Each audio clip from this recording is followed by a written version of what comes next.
there's another one. Maybe even two.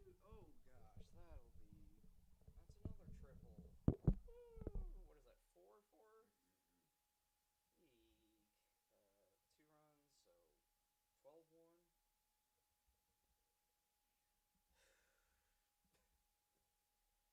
Today is not the day. Batting second baseman, Tessus goes. That is just not that day. I hit live stream, but I have no idea if I'm on. I never would have gotten a notification. I was looking for a notification myself and didn't get one.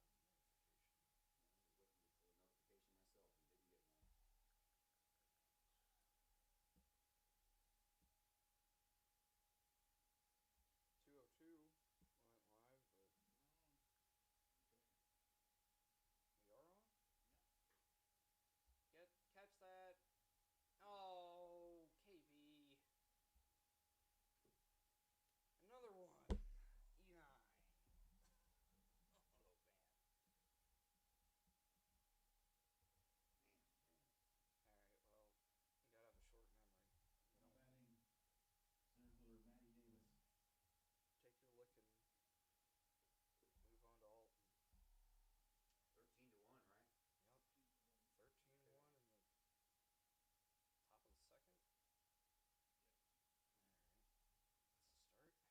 Yep. 13-1 in the top of the second. All right. That's the start. And once again, welcome back, everyone, to the Collinsville Sports Complex. We had to shut everything down and fire everything back up, and it took a long time. And in the process, Collinsville scored a run in their half of the first inning, but the Waterloo Bulldogs are right back at it here in the second inning, and they are continuing to put runs across the plate. Second and third with 2 outs, and Left fielder number 5, Izzy Wan. we're going to get Waterloo gets, 3 across already? 3 in this inning. After 10 in the first, Izzy Wan steps up to the plate. She singled in the first inning twice. Added around. +1. Runners at second and third, 2 outs, and a fly ball. That one's going to fall down in no man's land. Another 2 runs are going to score, and it's going to be 15-0. That's Or 15-1, excuse me. yeah, Don't want to shortchange my girls here. Yeah, They did pick up 1 in that Yeah. first inning. We did get 1, but Third baseman number 18, Abby Goff. no, it's Here is Abby Goff. Goff becomes the 9th batter in this inning. 15 batters in the first inning.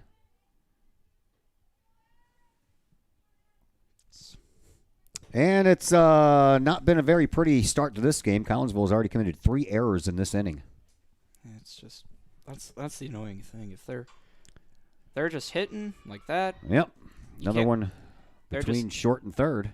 it's about the 6th ball that's been hit there. I think so. It's just well, I mean, That'll bring up Ashley Steinhardt. Steinhardt here in the second inning is up to the plate for the 3rd time. the at around 4 times in 2 innings potentially. This is the number 8 hitter. Swinging a chance for the inning to be over. Underhand over to first base from Reynolds to the first baseman, R.J. Simpson, and the inning does finally come to a close, but not before. 5 more runs come across the plate, and Collinsville will head into the home half of the second inning, licking their chops, looking for some kind of an answer here. 15-1 in favor of the Waterloo Bulldogs, and we're back in just a moment here on the Kahok Sports Network. Code 3 Barbecue Supply, home of Code 3 Spices, is first responder owned by proud Kahok alums. Located at 302 East Main Street, Code 3 Barbecue Supply is your home for one-of-a-kind everything barbecue headquarters, providing the best American-made barbecue grills, smokers, rubs, sauces, accessories, and cooking expertise from professional barbecue experts. Code 3 Spices provides award-winning rubs and sauces and donates 25 cents a unit sold to first responder and military organizations to aid the fallen and assist with suicide prevention and PTSD awareness. Stop on by. See the guys at Code 3 Barbecue Supply for all of your cooking and grilling needs. Code 3 Barbecue Supply, home of the Memphis in May first place World Champion Patriot Sauce. Learn more about their products and mission in giving back to those who serve at code3spices.com. Todd Duke, Zach Roseman back with you as we have reached the bottom of the second inning. It's 15-1 in favor of Waterloo. And we'll tell you how Collinsville got their first and only run. R.J. Simpson led off the first by being hit by a pitch. Riley Doyle singled. Brianna Wellen grounded out. That moved Simpson over to third base. And then Briley Anderton grounded out also, and that scored R.J. Simpson before Amber Gassman struck out to end the inning, and that is how the Kahawks picked up their one lone run. Last inning for Waterloo, they scored 5 runs, all of them unearned. 3 hits, 3 errors committed in the inning by Collinsville, and Waterloo left 2 base runners on base. It started off with a fly ball out, and then the bad stuff started happening. Mia Miller grounded the ball to third base. Brianna Wellen couldn't do anything with it, and then Schulteis also reached on an error, and before you knew it, the floodgates were opened back up again, and 5 more runs came across. Here's Kendra Butcher leading off here in the bottom of the second for Collinsville. The lefty trying to help her team out here, and she fouls one back to the screen in that first game for Kendra Butcher. She walked and had a triple, and that was it before she was pulled. Miller throws that one over the head of Butcher. That's not a 2-2, I believe. Scoreboard. I don't know. Scoreboard doesn't work. I think it's 2-2. And I've got a lot going on here, so. Oh, must have been full count or 3-1. Well, walk for Butcher, base runner on.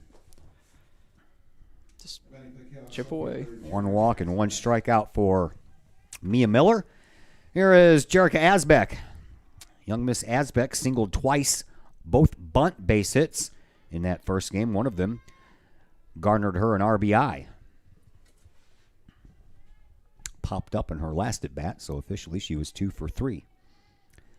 Butcher on at first base, bottom of the second. Nobody out. That's a strike. Rough day here at the old ball yard for your Collinsville Kahawks. Allowing runs in the first inning in both games. 4 runs in the first game, 10 here in this second game. Followed up by 5 in the second, and the Collinsville Kahawks trail 15-1. And we are early. Which either means there's lots of softball left to come back, or this game's going to end early. Pitcher catches the ball over to second for 1, back to first, double play. 1-6-3. Wow. All fielded play. Miller fields a ground ball, throws it over to Wilson. Wilson with a strike over to Konecki, and about as clean. Just like that. About as clean of a 1-6-3 double play as you're going to see. So, base is empty for Alexi Rafalowski. Alexi played the field in the first game, but did not bat. She stands in from the left side. Big hit the other day, or big swing of a bat anyway, at Edwardsville. She accounted for the only run scored in that 1-0 win for Collinsville when the bases were loaded. Rafalowski grounded the ball to the Edwardsville shortstop, and she couldn't field it cleanly, and the run scored from third, and that was the only run that counted. Swing and a miss by Rafalowski. I mean, coming up packing. She battled in that bat too. 9 pitches it took for her to ground that ball to short. That after she started off 0-2. She swings and misses at this offering, and it ends up being a 1-2-3 inning after the 1-6-3 double play. So we head now to the top of the third inning, and Waterloo is very much in control of this game thus far. 15-1, the Bulldogs lead, and we'll be back to tell you about the third in just a moment here on the Kahawk Sports Network. Pace Design and Construction in Maryville. Whether building a new home making an addition to the home you currently own, or finally getting around to that remodeling job you've been putting off. Pace Design and Construction in Maryville can help. Pace Design and Construction is a building and remodeling contractor you can trust. They provide the highest quality, they are dedicated to their customers, and are committed to completing your project on time and within budget. Pace Design and Construction in Maryville. Give them a call at 618-407-5466, online at pacedesignconstruct.com, or on Facebook at Pace Construction Design. Drink it in.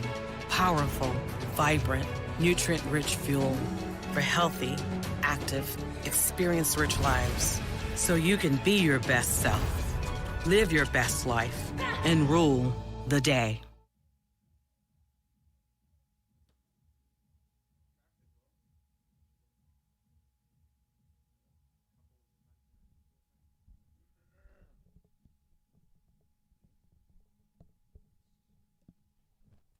Kendra Butcher will come into the pitcher's circle now in a 15-1 game. All 15 runs belong to Kaylee Reynolds, who will just swap places with Kendra Butcher. So Butcher will come into pitch, and Reynolds will go out to right field. And we'll have, the bottom part of the order, Mia Miller, the pitcher, Claire Schulteis, the catcher, and then back to the top of the order, and Taylor Wilson.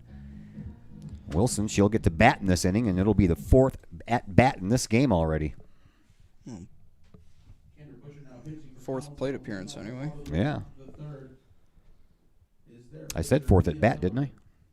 Well, I don't know. has she gotten 3 hits? No, she's been to the plate for it 3 times. Yeah, 2 hits and a pop-up.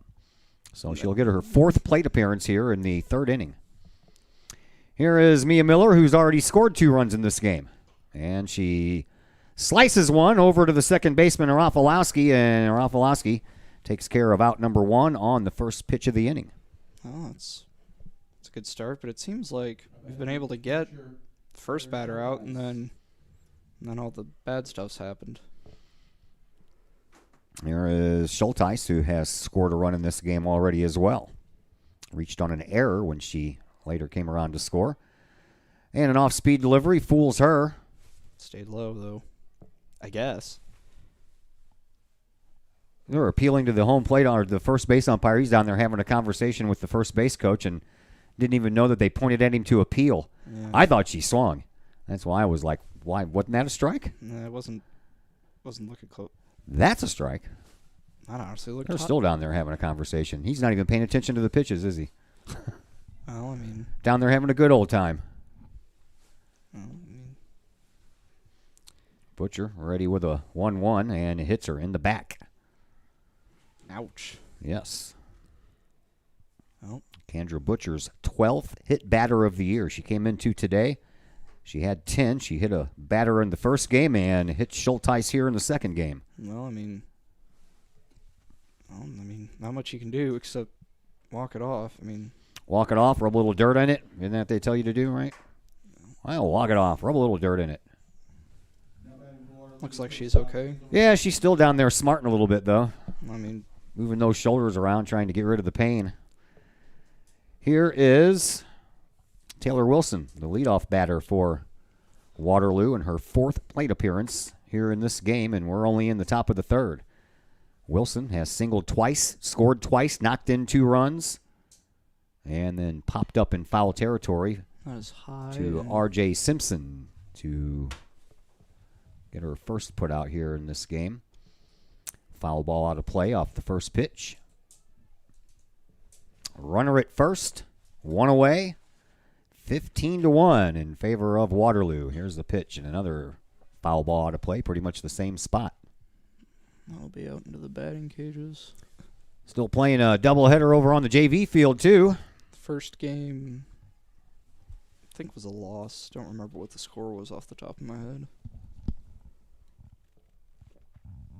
Butcher delivers, and it's inside. It's a good pitch, but just inside, I suppose.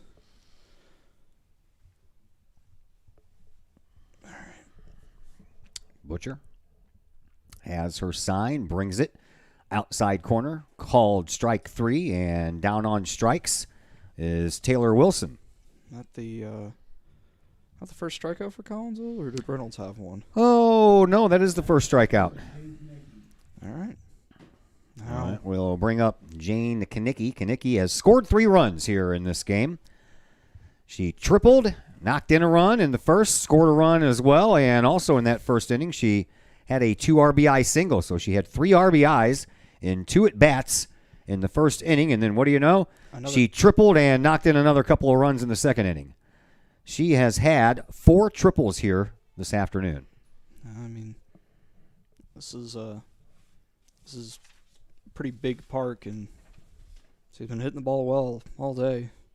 Doesn't matter who the Cahoks have been throwing. Nope, not at all. That one's outside. 2 outs, runner at first. 15-1, Bulldogs have the lead. 10 runs in the first, 5 in the second. They're looking to add more here in the third.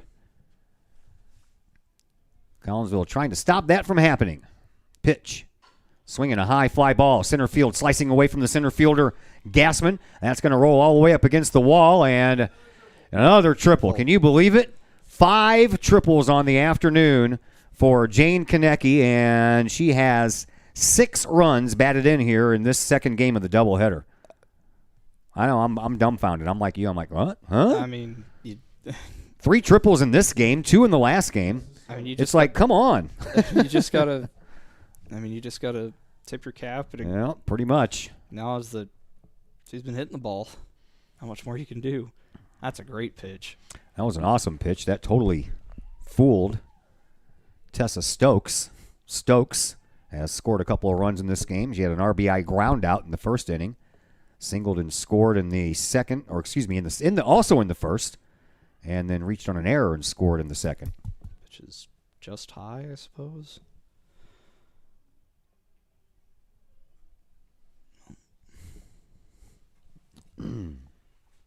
Butcher pitches outside. 2-1. They're just going to start calling her Jane Triple Kanicki. I mean, this rate. How many did she have coming into this? I don't know. I'll have to check that out. There's a pitch on the outside corner. That's good. Kanicki, coming into this game, had 1 triple. She had 1 triple. Now she has 6. Now she's probably gonna be leading the area. I would think. There's a slow bouncing ball, and it hits a rock and takes a turn for the worse. Right past Brianna Well, and nothing she could do about that. That's another run. That makes it 17. 17. Stokes gets credit for an RBI infield single. Center fielder Maddie Davis. Another weird hop, and back to Maddie Davis.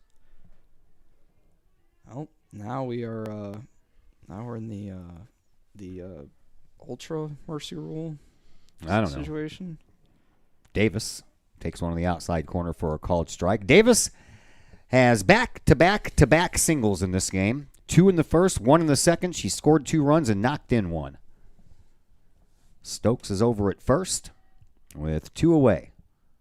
Here's a pitch, swinging another bouncing ball. And Riley Doyle can't handle the bounce off of the dirt out there. And again, it took a bounce, and then when it hit the ground, it went an opposite direction than what Doyle thought it was going to go in. And Davis reaches first on an infield hit. It's just been Next left fielder Izzy Wan. it's been weird. It's just been weird hops. Izzy Wan up to the plate with back-to-back-to-back base hits. And, oh, that was almost caught in foul territory on a line drive by R.J. Simpson. Just missed catching that one. That would have been nice. Would have been one of the few highlights of the day for the Cahoks. Just Wan, with her 3 base hits in this game, has scored a run and knocked in 2.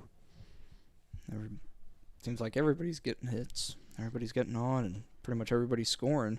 Yeah, that's just the way it goes sometimes. Mm-hmm. And if you're Collinsville, you kind of wished now that East St. Louis would have showed up. Well, I mean, you just. Easily going to be the leader in the air in triples. What is the lead so far? Zupon ACM was at 3. Yeah, okay. Well, One at 3, and there were more at 2. And So you saw her yesterday. Zupon with Civic Memorial came in with 3 triples, and that has almost been doubled up here in one day by Kanicki. in what, Couple hours? 10 innings? Yeah. Runners at first and second, 2 away. Here's a pitch. It's a little low. 3 and 0. 1. 3 and 1. I don't know. He went like this and then did that. I think 3 and 1. We'll go with that. Like 3 in my hand. 3 and 1. We'll see. Pitch. Swinging a shot right to Riley Doyle, and that will end the inning. But in the inning, two more runs come across to score, and they've added on. Waterloo has. We head to the bottom of the third. It's 17-1 in favor of the Waterloo Bulldogs, and we're back after a timeout here on the Kahok Sports Network. Your home is where you feel happy, safe, and secure. So if you see signs of foundation problems like cracks or uneven floors, worrying is natural, and getting it fixed is crucial. Woods Basement Systems understands. We've been solving foundation worries since 1986. Woods experts have the training and equipment to make permanent repairs. So stop worrying, because with Woods, it's fixed forever. Foundation problems don't get better with time, they get better with Woods, the all things basement-y experts. Call or go to woodsbasementsystems.com today. Plumbing or electrical problems? Is your AC or heater on the fritz? There are dozens of companies out there, but do you really know who you're letting in your home? Trust Tiger. Our technicians are clean-cut, drug-free, and background checked. What other company can make this bold statement? Our 24-hour emergency service will ensure your plumbing, heating, AC, and electric are up and running no matter what time of day it is. Schedule your appointment today.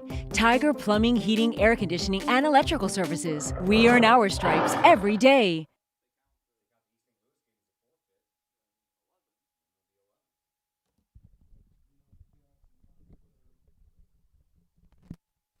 Bottom of the third rolls around, and the Kahawks have a lot of work to do, and if they don't get any runs across, this game will be over. The 15-run rule will take effect. Not the 10-run after 5, 15 runs after 3. So unless the Kahawks can put together, what do they need? At least 2 runs to score? Because right now they're down by 16. 1 would get them 15, so they need 2. High and outside to the batter, Mackenzie Young, the only Kahawk not to bat yet in this game, but she's doing that right here. Back to the top of the order in R.J. Simpson. After we see what Mackenzie Young can do here. That's swinging a high fly ball, and that one is a home run. How about that? That's nice. That's Young's second of the year, I believe. That's a nice highlight. Yet another run on the board. Nice hit for Mackenzie. All right. So a leadoff home run to start the bottom of the third off. Well, that's now the Collinsville Kahawks, all they have to do is score one more run to keep this inning, to keep this game going. well, I mean, and in the And here is R.J. Simpson, who was hit by a pitch and came around to score the first run of the game for Collinsville.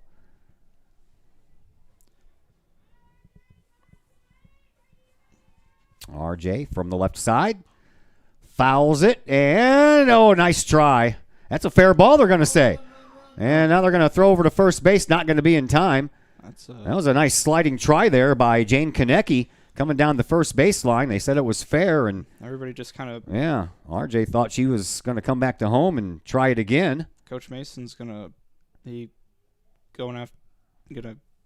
chew out his infield a little bit for. There was a play kind of similar to this yesterday where it was an infield fly situation. The ball dropped and everybody was just kind of standing around for a second waiting for something to happen. So R.J. Simpson on at first base with the most irregular of infield hits you would ever see. I guess you call that a hit. Yeah. Konecki didn't get a glove on it until she slid across the ground. And a swing and a foul ball by Riley Doyle. Riley singled her first time up and was left at third. So Mackenzie Young leads off with a home run. Simpson follows it up with an infield single. And Collinsville has something going on here with nobody down in the bottom of the third, trying to stave off the 15-run mercy rule. Right now they trail by exactly that, 15. Swing and a miss, popped off the glove of the catcher Schulteis, but Simpson doesn't go anywhere. I think they called it a foul ball anyway. Not sure if Doyle got anything on it or not. Next delivery on the way. That's a strike. On the inside corner, and down on strikes is Riley Doyle. Still only one out. Still more to be done. Third strikeout of the game for Mia Miller. One out. Brianna Wellen up to the plate.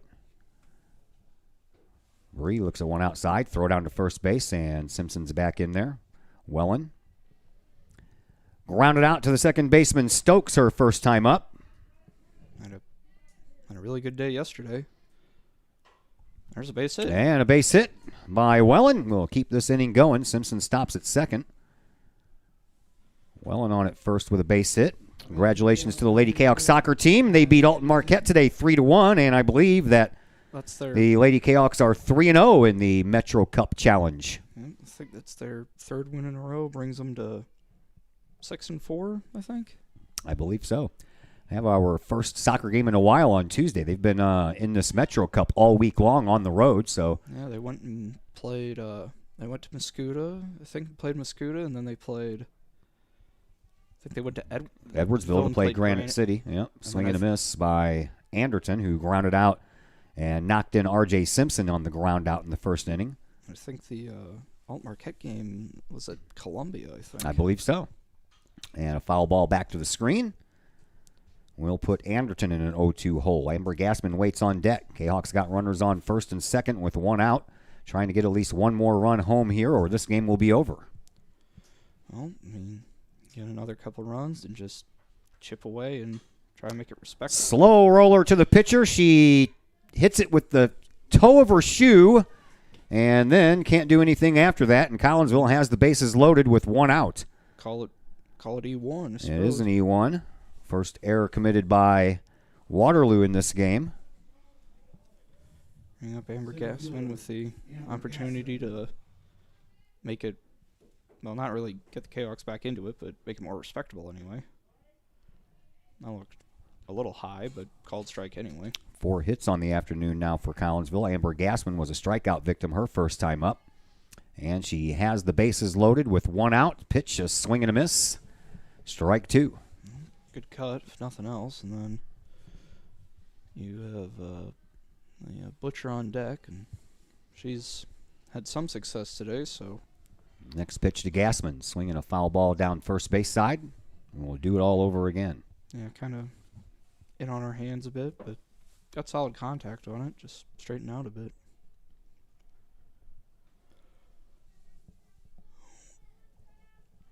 Mia Miller back in the circle. Bases full of Kahawks. Here's the next to Gassman. Swing and a miss, struck her out. And a run home will be tagged out. That's the end of the game. Batter's out. That's the end of the game. Batter's out. Batter was out. And a throw to first. Save. And I don't know what these umpires are doing. The runner from third came in and got tagged out. Yeah, the swing and a miss and the drop ball, you shouldn't have to throw the batter out at first base because first base is taken. So the run comes in from third base. That's a double play, and that's an out, and that is the game over. Final score 17-2. 17-2 is the final score. And I think that's the end of proceedings. I think so, but Collinsville's trotting their kids back out there. I don't know what's going on. Umpires are talking about it. I mean, we're coming out to play the field. I mean, maybe if we want to play 5, and maybe the 15-run rule isn't a thing.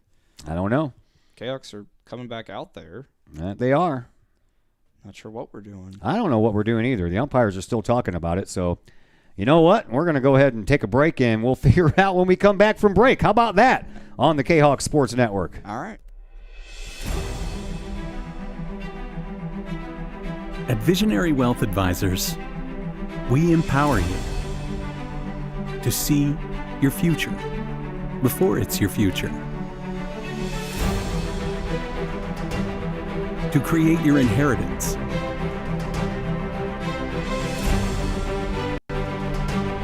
to build your vision, to anticipate the known and unknown, and to find potential in both,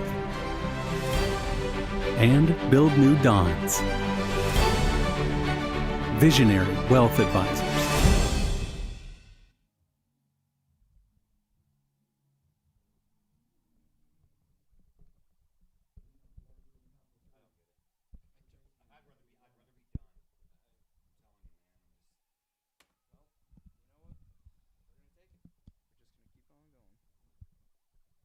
Well, apparently we are not done, kids.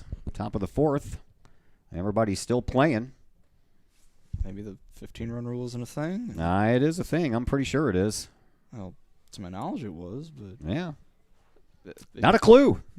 the possibility exists that we're wrong, but I don't think we are. So Gassman struck out. The catcher dropped the ball, but there is no play at first because first base is taken.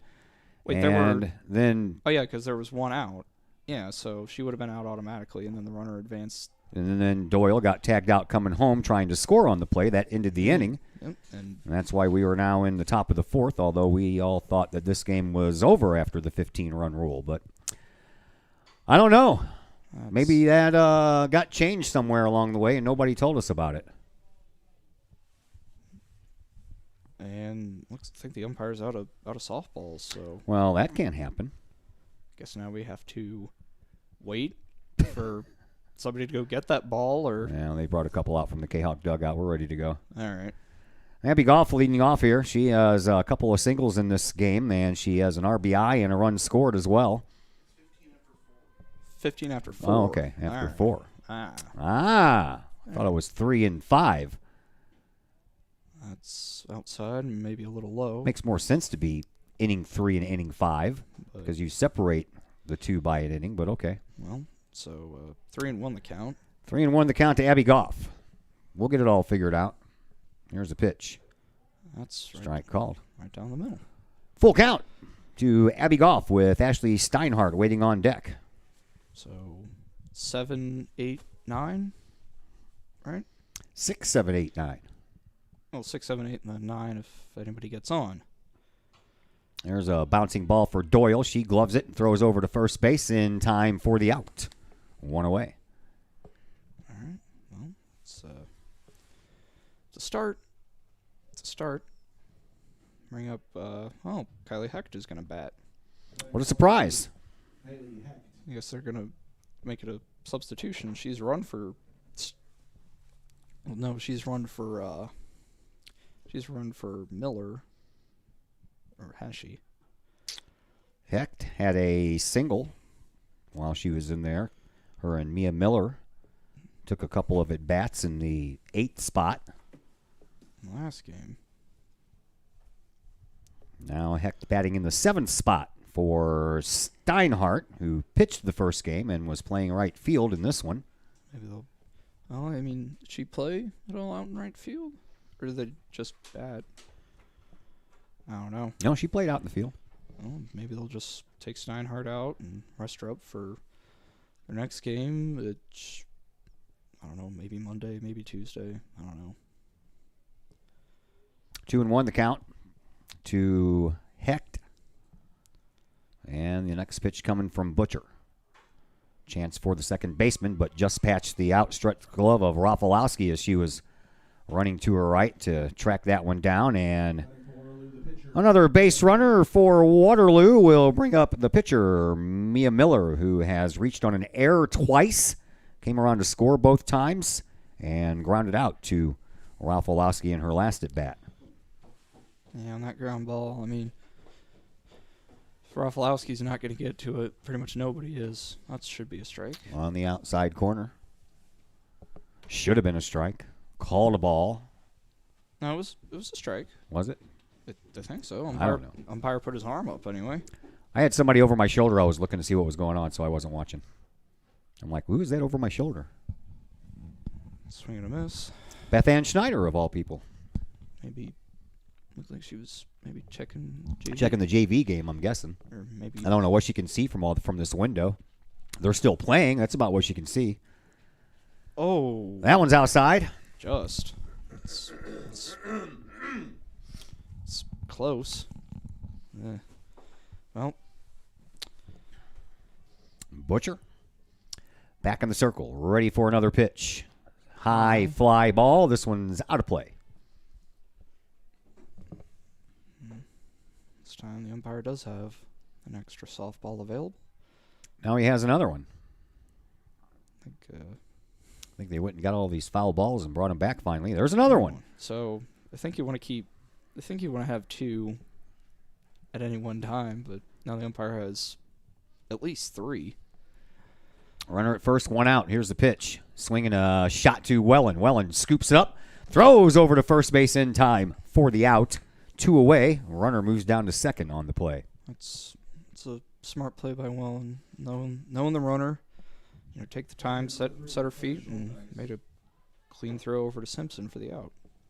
It's I don't even know how many outs there are. Good grief. 2 outs, and Claire Schulteis comes up to the plate. She has reached on an error, was hit by a pitch, and scored both times.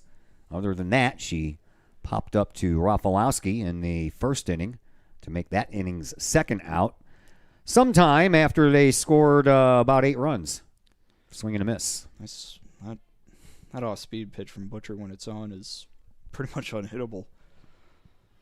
And that's, she's not, in the grand scheme of things, she's not the hardest thrower. And that's how you get outs, is work the corners, and that'll be a... Strike 3 on the outside corner called to Schulteis, and the inning comes to a close. And now we believe that Collinsville has to score some runs, or else they will be out of options here as they trail by a score of 17-2.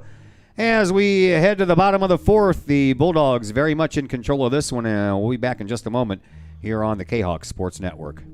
First National Bank of Waterloo, celebrating over 100 years of banking. Visit First National Bank of Waterloo, now with locations in Collinsville and Maryville, for your mortgage and lending needs. Why? Super low closing costs, low construction loan rates, and they do so much to support our local communities. When you need a loan, call Bill Metzger at First National Bank of Waterloo at 345-1121, or visit them with their new locations in Collinsville and Maryville, or online at fnbwaterloo.com. First National Bank of Waterloo, member FDIC, equal housing lender. Are the lights on your dashboard putting on a show? Bring it to Mike's Automotive in Collinsville. Mike's Automotive is also a T3 certified tire center.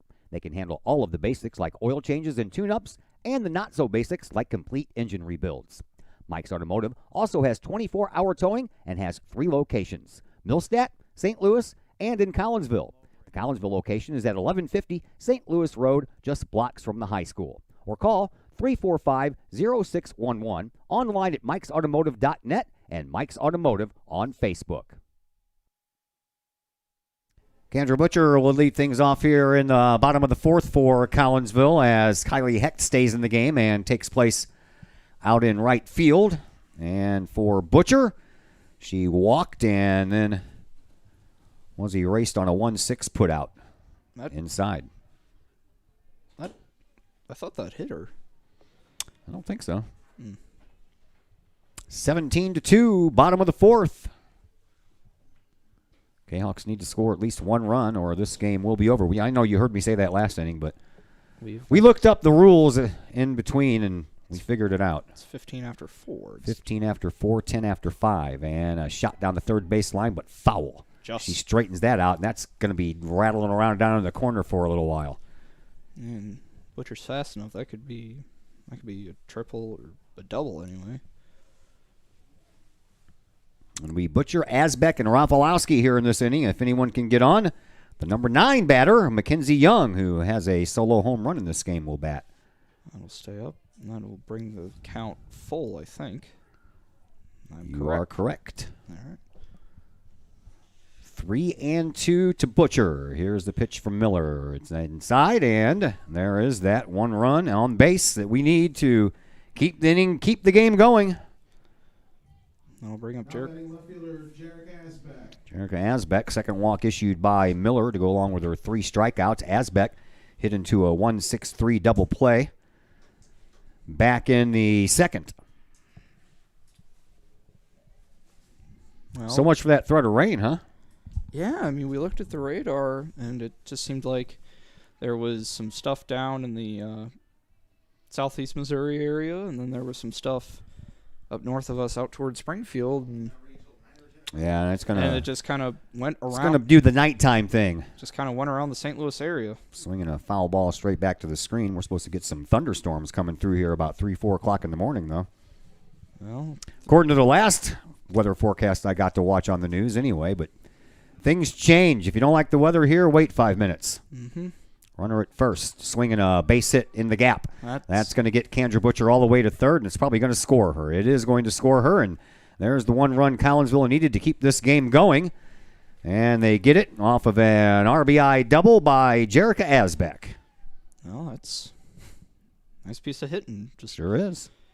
Took it where it was pitched and put it out into the left center gap. For the Kahok second baseman, Lexi Rafalowski. There is Alexi Rafalowski. Now you have with nobody out. Runner at second. Rafalowski, a strikeout victim her first time up. And the pitch right down the middle, called strike one. With Rafalowski's skill set, you want to see her, if you can float a ball into the 57 hole.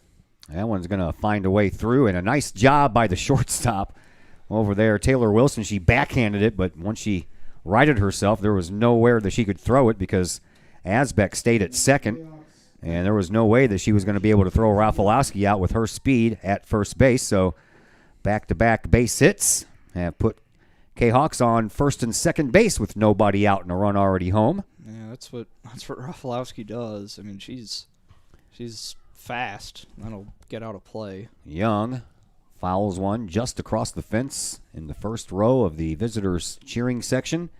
Mackenzie Young, a solo home run in her last at bat. Well, wouldn't mind another one of those. Yeah.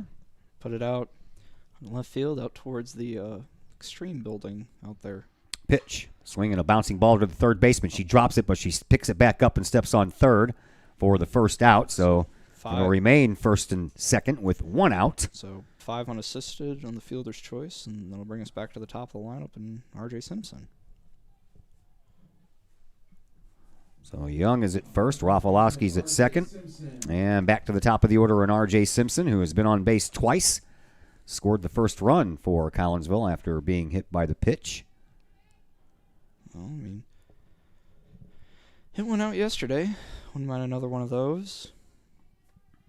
RJ from the left side awaits the pitch from Miller, and a swing and a shot through the right side of the infield. That's going to score another run, and then booting it back there was Hecht, and that's going to allow Rafalowski, Young to make it all the way to third. Rafalowski scores. Makes it 17-4.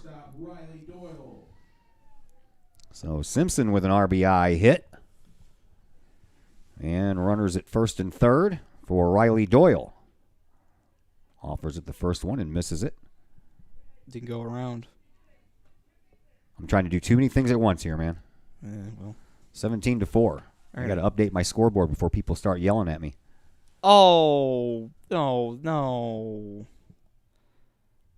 Oh, that's okay. Oh, well. She did not go around, but okay.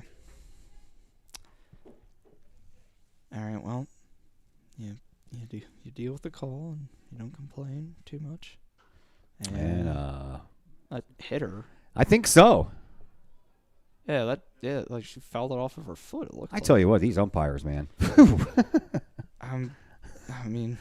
He didn't throw up his hands and stay foul ball until not until Riley Doyle looked back at him and said that rolled off my foot. Okay, foul ball. Like you gotta make a call somewhere.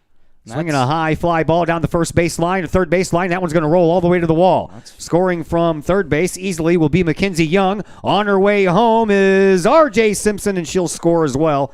And Collinsville is putting together an inning here. 2-run double. Make it 17-6. Now batting third baseman Brianna Wellen. And bring Brianna Wellen up.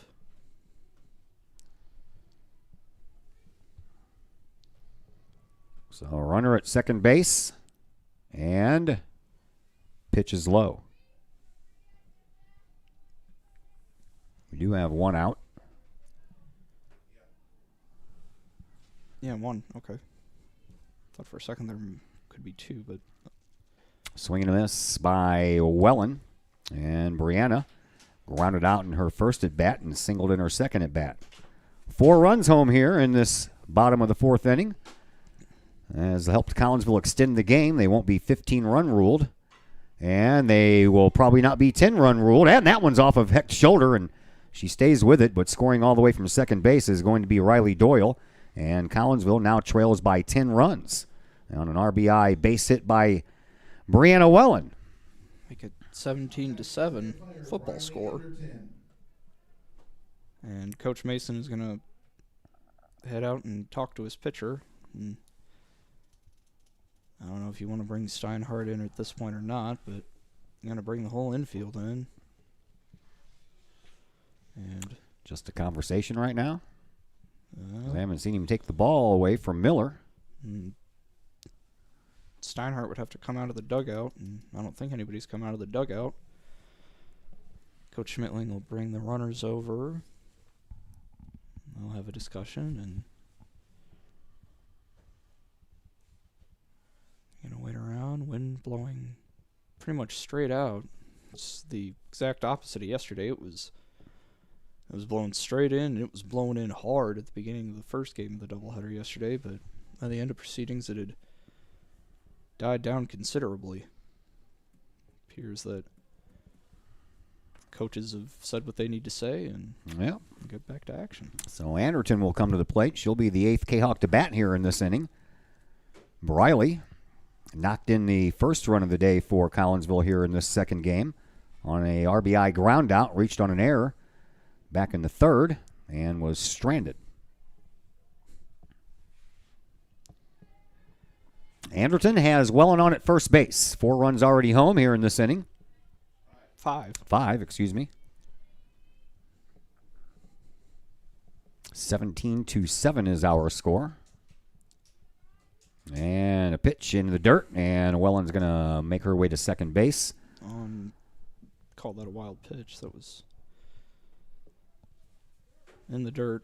Wasn't much Schultheis was going to be able to do with that. Anderton digs back in from the right side. Miller pitches, swing and a miss. Good cut. Yeah, Anderton was trying to hit the water storage tank out there with that swing.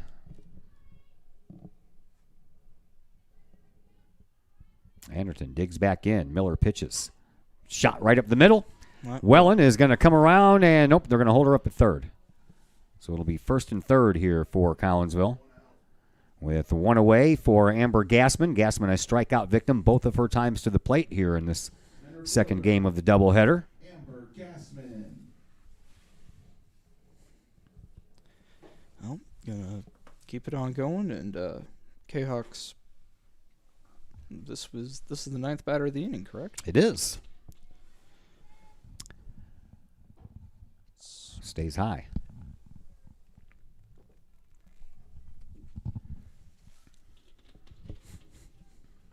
Kendra Butcher started this inning off with a walk. She came around to score. She's in the on-deck circle. Pitch, swing, and a miss, and a throw down to second, and in there safely is Anderton. Anderton started that slide a little too early, almost didn't make it all the way to the bag.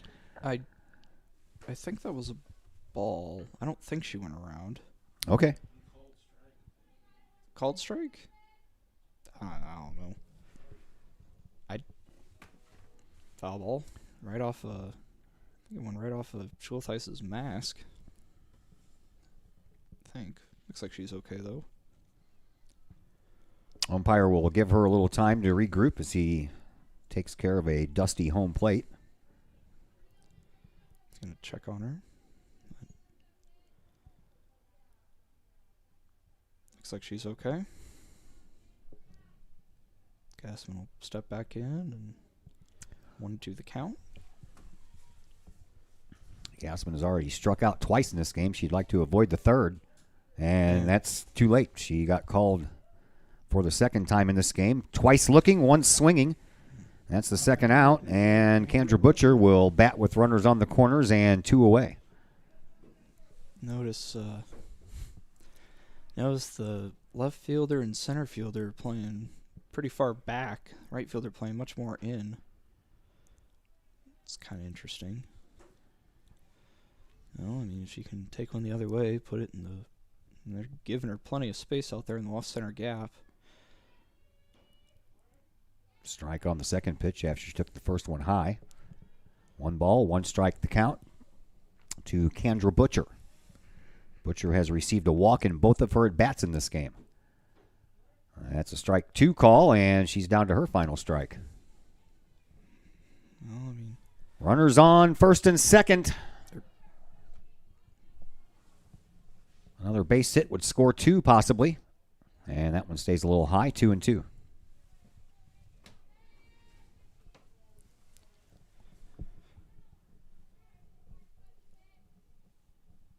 Next pitch.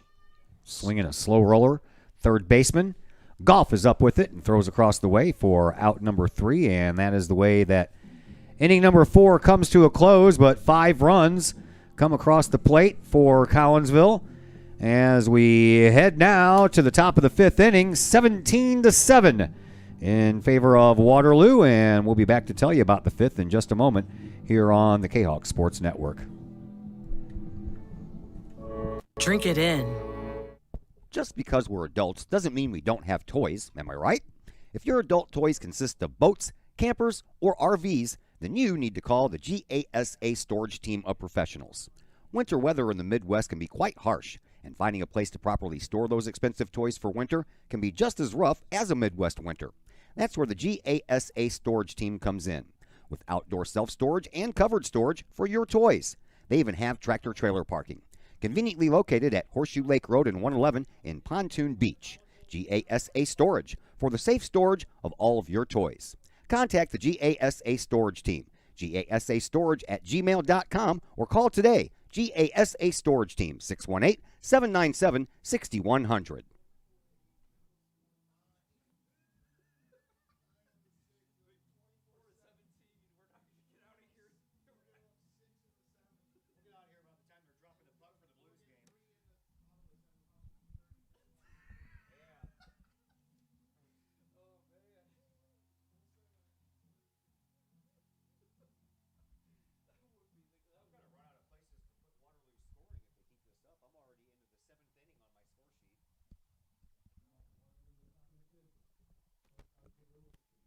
Taylor Wilson will lead things off here in the top of the 5th for Waterloo as the Lady Bulldogs lead 17-7.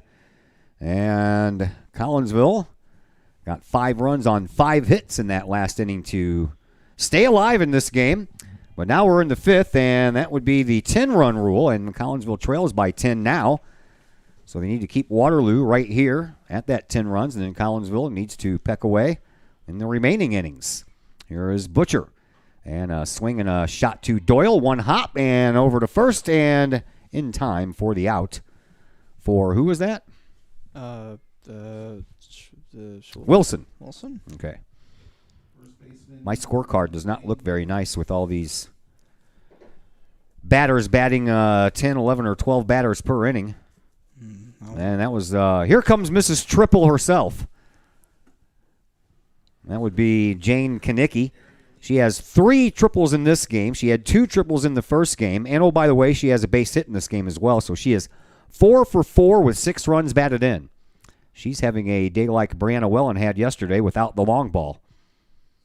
Well, don't jinx it. For all we know, she might put one out. Kaneki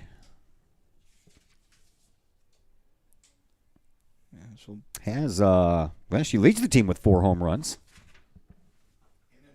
And in triples now. With, what, 7? She's got 7 now. She had 1 coming into the game. Which is going to take the area lead and comfortably. She could not hit another one for the rest of the year, and she still might lead the area in triples. Could be. Well, she's going to take a walk this time. Well, I don't want to give her anything to hit. Yeah, I wouldn't either. I would have intentionally walked her in the first place. Here is Tessa Stokes. Tessa has 2 singles here in this game, 2 runs scored, and an RBI. Well, she put one out earlier, so but I guess better her than Kaneki, at least this game. High pop by in the infield, and Brianna Wellen takes care of it. And there are 2 away. I'll bring up Maddie Davis. Maddie has singled in all 4 plate appearances in this second game, and she scored 2 runs, knocked in a run with one of those singles as well. Looks like the sun's come out a bit. It's trying. I don't know how. I don't see nothing but clouds in the sky, but it's trying to peek through somewhere. And, yeah, it's a little hazy, overcast, kind of sun trying to peek through, and it's not going to. A very Midwestern day. Yeah. All it need, well, it's supposed to rain later. And there's a shot. That's a base hit. That's going to fall down out in right field, and it's going to tail away from Reynolds the whole time it does so. And the very speedy Konecki scores all the way from first base on that. That's why she has those triples, because she's fast. Get all the way from, that makes it. RBI double for Maddie Davis. Easy one. Get 18-7. And with the runner on second. There comes Izzy Juan. Juan trying to bring home yet another one for the Bulldogs, and she'll try well, and it's off of her shoulder, and it's going to roll all the way to second base, and Rafalowski will pick it up, but by the time she does, everybody's already where they need to be. Davis at third, and Izzy Juan over at first with an infield base hit. The Waterloo Bulldogs have had a few infield base hits today. And that will bring up Abby Goff. Abby has singled twice and grounded out twice here in this second game, so she's 2 for 4. Runners at the corners and 2 outs. Pitch misses low and inside.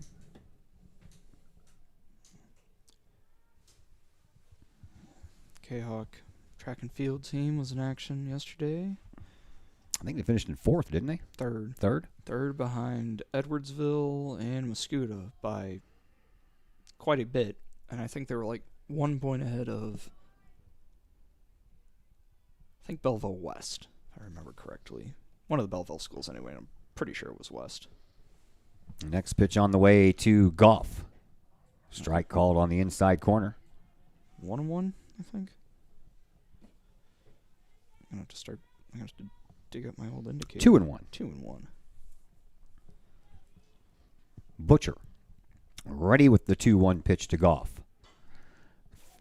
Foul down the first base side. Abby Goff. Not related to Jared Goff, who now is the quarterback for the Detroit Lions. Where's Peyton Manning's number? Well, formerly Peyton Manning's number. Another pitch coming from Butcher to Goff. Here it is. Strike called on the inside corner. Down on strikes goes Goff. And the inning comes to a close, but one more run comes across to score for Waterloo on 2 base hits, and they leave a couple of runners out there as well. We head to the home half of the 5th inning, and Collinsville will have to score now 2 runs to keep this thing from ending in 5, and we'll be back to tell you all about it in just a moment here on the Kahok Sports Network. Looking for a little bite to eat in a nice, friendly establishment before heading out to a game? Look no further than LC's Pub in Caseyville. Just blocks from Collinsville High School, LC's Pub is the pub of choice for Kahawk fans, before, after, or even during Kahawk games. LC's Pub features a wide variety of traditional bar food like burgers and fries, chicken wings and chicken strips, appetizers like pepper jack mac and cheese bites, fried pickles, and green beans. Plus they have salads, fish, shrimp, and more.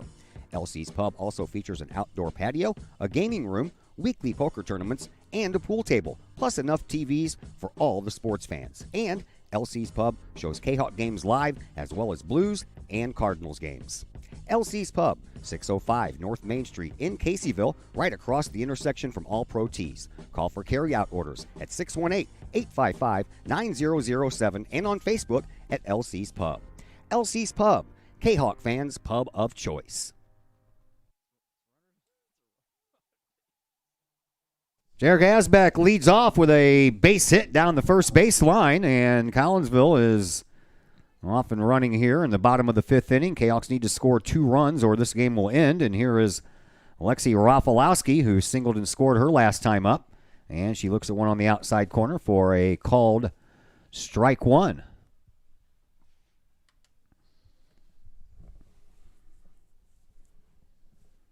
Next pitch. Outside. 1-1. Well, 10 runs in the first for Waterloo, 5 in the second, 2 in the third. They were held off the board in the 4th, but they plated 1 in the 5th. That one's high and outside. 2-1 the count to Rafalowski. Well, I mean, if you're you don't really want to put Rafalowski on Swing and a miss. because you got Young on deck, who's more of a power hitter, and you can put one in the gap, and Rafalowski and Asbeck are fast enough that they'll pretty much get on. However, Yeah, that's a bouncer that hits the pitcher and then heads to the shortstop, and everybody's going to be safe. Collinsville has runners on first and second, so the 2 runs they need to keep this game going are on base for Mackenzie Young, who has homered and reached on a fielder's choice in this game and has scored 2 runs. Just click the thing, man. oh, there we go. I thought you were on. Whatever. Young pops it up and out of play. Anyway, I told you I got a lot going on, man. I got to come over here and do my score sheet. I got to come back over to the computer and do that. So it's all a bunch of moving parts here. yeah, I'm trying to help. I know. I didn't have you. I didn't know I was going to have anybody, so I set everything up right in front of me. That's why, or else I would have put it over there for you to handle, and you could have taken care of all that. I'd let you. Here's the pitch. Swinging and a base hit. That one's going to be a gapper. That one's going to go all the way. Whoop, nice stop out there by Heck to keep it from going to the wall. But Rafalowski. the 2 runs that Collinsville needed to score to keep this game going, they did. And Mackenzie Young has herself a couple more RBIs. Make it 18-9. First baseman, R.J. Simpson.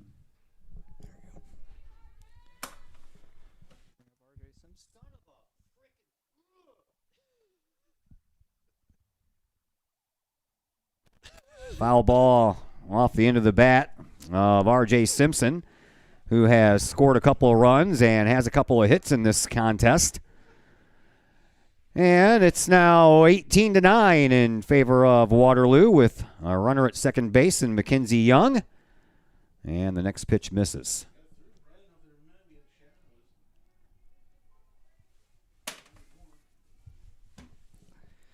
Next pitch to Simpson. Outside, she almost offered at it, held back. 2-1. I believe you are correct. And the umpire's not going to tell us, so we don't know for sure. He doesn't care about us. Swinging a liner over a little blooper over the third baseman's head, and they're going to stop Young at third base. Throw into second is not going to be in time, and with a little bloop double down the line, R.J. Simpson keeps things moving right along, and Collinsville, still with nobody out, has runners on second and third. And that will bring up Riley Doyle. Pitch. Strike called on the outside portion of the plate. Riley singled in the first and was stranded at third, struck out in the third. And then a 2 RBI double in the fourth. I forgot to write it down. I believe so. Okay. Yeah, I wrote down the 2 RBIs, but I forgot to circle the double part.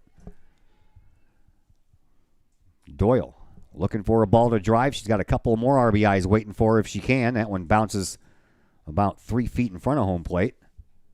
And the count to 1 and 2, I think. Miller back in the circle. Runners at second and third for Collinsville, and that pitch stays high. Kahok staving off elimination in this game twice now. And you know what would make it better if they can come all the way back and win this thing. Popped up on the infield. Pitcher and first baseman both run into each other. Everybody's safe.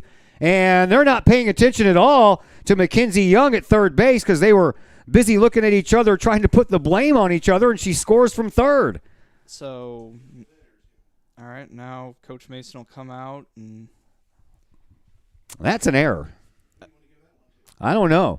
Who do you want to give it to? The first baseman? Yeah. I guess we'll give it to Konecki. Why not? She already has 5 triples. Let's give her an error. Brianna Wellen getting ready to come up to the plate, but not before. The head coach of Waterloo comes out to talk things over. With the whole infield. Matt Mason, excuse me. First and second, nobody out. Collinsville trying to come all the way back in this one. From down. Oh, they were down 15-1 and then 17-1. Yeah, 17. Yeah. 17. 10-0 after one. And 17-1. Got it back down to something reasonable at least. Then it was 17-6. Now it's 18-10. Yeah. Past 3 innings have been. This is, like a football score. Had a couple of touchdowns and a safety. Yeah. 2-point conversion. 2 touchdowns and 2 2-point conversions and a safety for Waterloo. Collinsville has a touchdown and a field goal. Looking for another field goal here, and it can be had with one swing of the bat by Brianna Wellen. That'll stay down. If she can plant one over the fence, that'll be a 3-run shot, and this game will be brand new all over again. Almost, kind of, sort of. Yeah, Kahok still trailed by 8. This one's on the, what? Yeah. You called that a strike? Outside corner. That was low. Well. That was shin high. Couldn't really see that, but. Next pitch to Wellen, swinging a foul ball out of play. Straighten that out, and that's pretty much. I think the JV game's finished. I think. Yep. Do we have a score for that? Nope. All right. Next pitch to Wellen. She offered at it, or did she? Ooh. They're going to check. What are you going to appeal to the guy? Oh, come on, man. You're all the way out there at shortstop.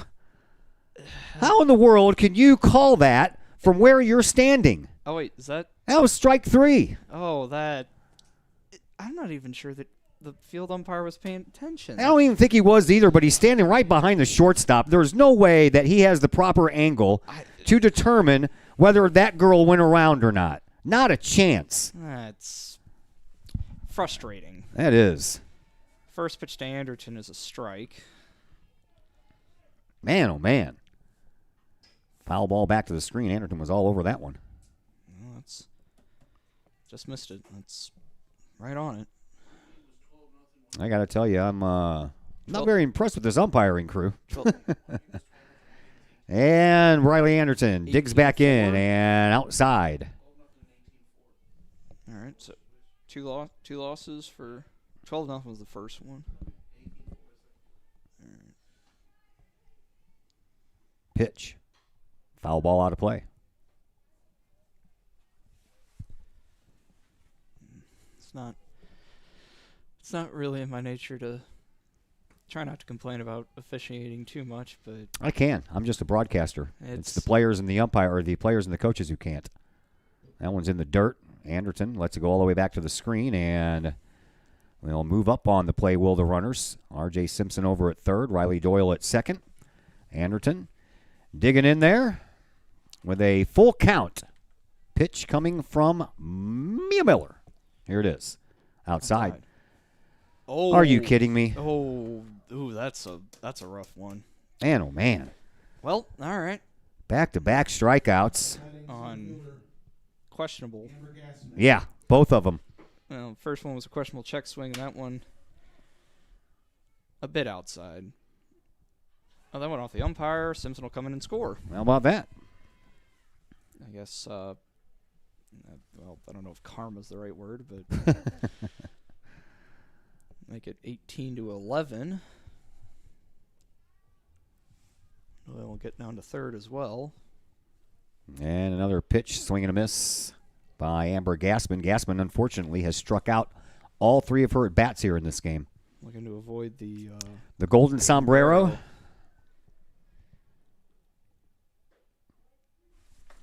This dude's strike zone is all over the place. That's, well, horizontally I'm okay with that.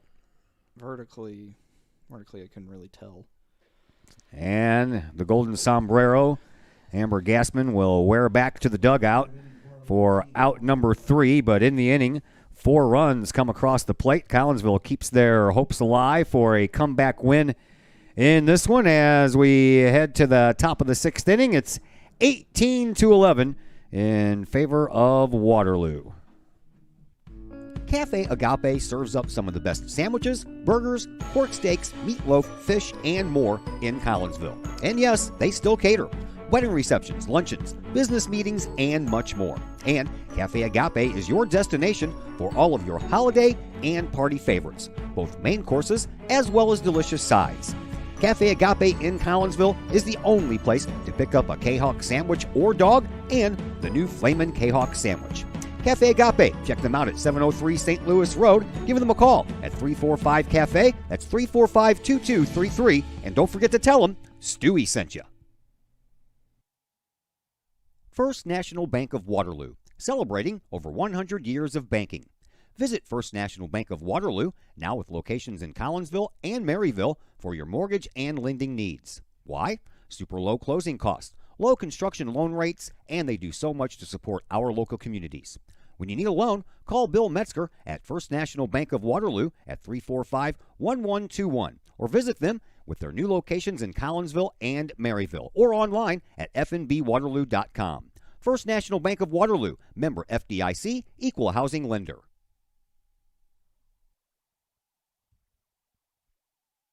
Kari Hecht will lead things off here in the top of the sixth for Waterloo in a 18-11 game. Cahoks get 4 runs off of 3 hits, couple errors committed by Waterloo in that last half inning, and Collinsville left 1 runner on base. And a swing and a miss by Hecht, who came in to bat in the last half inning and singled, batting for Ashley Steinhardt. Now the sun's out. How about that? I didn't even think we were going to see the sunshine today. Weather forecasters, gotta love being wrong 70% of the time and being allowed to keep your job. That's pretty cool.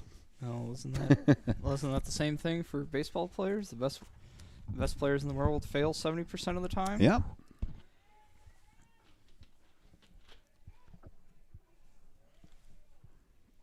So we have ourselves a game. Collinsville only trailing by 7 runs, and they have 6 more outs at the plate to do it by. And a cue shot down the first baseline. Just foul. But foul. I didn't even see either one of these umpires raise their hands up for a foul ball. Not one of them. Well, I get that's one where it's sort of where you That one skirted down the line the whole way. Yeah, that's close enough where you probably got to call something. I'm telling you. Ball high will bring the count full. Yeah, it's probably turned into a pretty nice day. I don't know. Looks better with the sun shining. Wind's whipping around that American flag out there, and Hecht coaxes a walk out of Kendra Butcher. That'll bring up the pitcher, Mia Miller.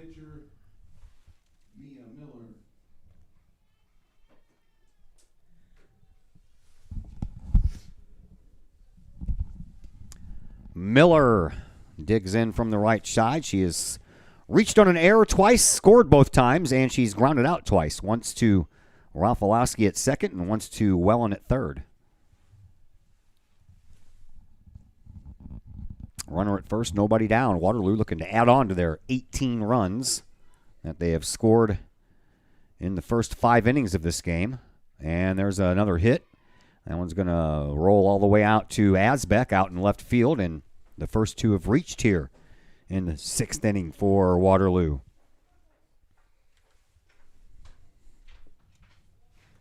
And next for Waterloo, catcher Claire Schulteis. Volker. Kennedy Volker? Mm-hmm. Is the courtesy runner first.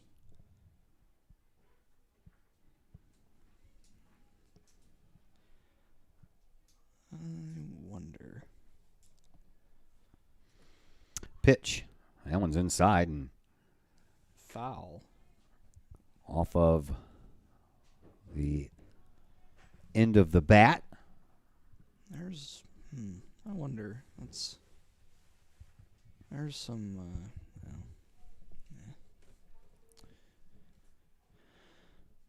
Simpson playing in. And another pitch and a bunt, and Kendra Butcher is going to take this one, and she's not going to have anywhere to go with it. She throws over to first, but too late. She should have started off throwing to first because she would have gotten the out that way. But because she waited, Schulteis is on at first. Heck to move over to third. Miller is on at second, and the bases are loaded and nobody out. And they're going to run Bethaniani. They're going to bring her into run. So we've had a walk, a base hit, and a fielder's choice. That has loaded the bases for Taylor Wilson. Wilson singled in her first 2 at-bats, knocked in a couple of runs in the second at-bat. Both of those at-bats came in the first inning. Since then, she is 0 for 3. You know, they pop up a strikeout and a ground out. That would be really nice. A triple play. Mm-hmm. Five unassisted, 4-3. Or... Yep. And a little cue shot over to the on-deck circle where Mrs. Triple herself stands. Jane Konecki. We're just going to call her Triple Threat. Pitch by Butcher. Outside. A little low, too, I think. I don't know what the count is. 2-1. I've gotten all right at predicting this, I guess. Lucky guess. Only if you're paying attention. Educated guess. Educated guess. And a slap foul will make the count 2-2.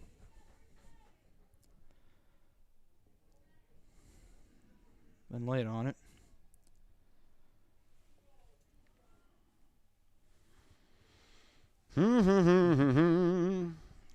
There's Butcher. Looks in. Ready to go with another. Foul ball back to the screen. And a one-handed grab by the Triple Threat Jane Konecki off the screen. She does everything, folks. She does everything. She can run. She can field. Can she cook? I don't know. Maybe. High fly ball, center field. That one is going to be into the glove of our center fielder, Amber Gassman. Oh, you can get her. And tagging up from third base and coming home. And now a throw to second, and everybody's going to be safe. So, a RBI sacrifice fly for Taylor Wilson has given Waterloo one more run as Hecht comes home to score from third base. Now Miller's on at third, and Schulteis is down at second, and here comes the triple threat, Jane Konecki. She has been on base 5 times in this game with 3 triples, 1 base hit, 1 walk, 6 RBIs, and 5 runs scored. Uh-oh. That ball gets away on a throw down to third base, but Riley Doyle backing up Wellen down there at third base, brings it back in before any further damage can be done. And that was on top of the first game that she had, which was just as good. Yeah, she had 2 triples, reached on an error, a walk, and a single, and knocked in 1 run. So she's knocked in 7 runs here this afternoon, or today, this morning, whatever we did. Yeah.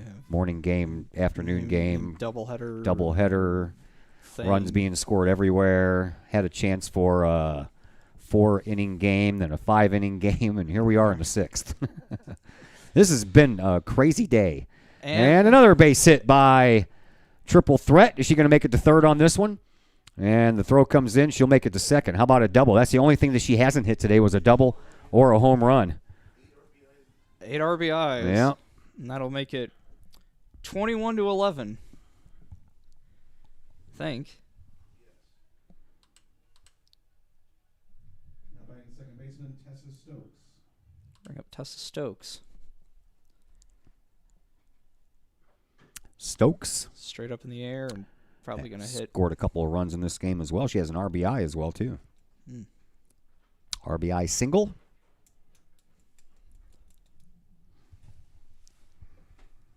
Well, Konecki at second base. Well, if Collins will get another run and we're able to hold Waterloo from getting any more, it's going to be the Rush album for a softball score. You know it. The best Rush album. Truth. Followed closely by Snakes and Arrows. There's a high fly ball. That's going to send Reynolds back. She makes the catch. Konecki tags from second and will go to third on the play. And there are 2 away. Now batting center fielder Maddie Davis. For Maddie Davis in her 6th plate appearance. Yeah, and she has been on base every time. She has 4 singles and a double in this game. 5 for 5. There's a strike. 5 for 5. 5 hits. 2 runs scored. 2 runs batted in, excuse me. 2 RBIs. And she has a runner at third. One thing about this game is lots of batting averages are going to go up. Yeah, I'd say. 'Cause If you're the Waterloo Bulldogs, are going to go up. everybody's been hitting. You have 32 runs in a game. 21-11.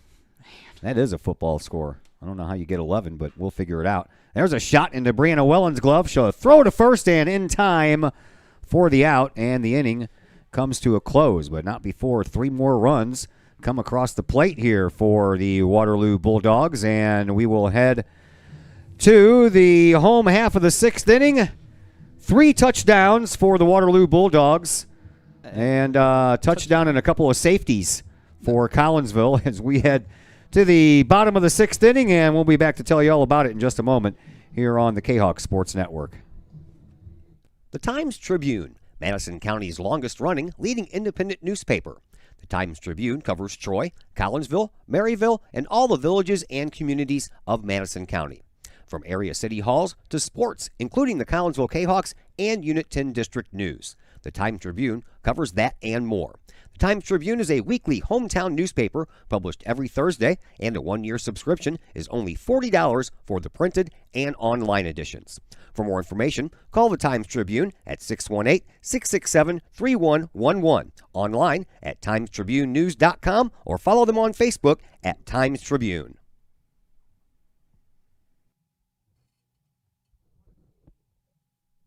Are the lights on your dashboard putting on a show?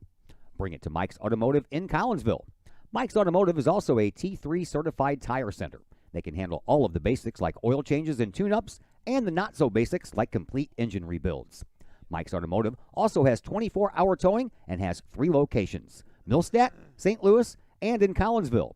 The Collinsville location is at 1150 St. Louis Road, just blocks from the high school. Or call 345-0611, online at mikesautomotive.net, and Mike's Automotive on Facebook.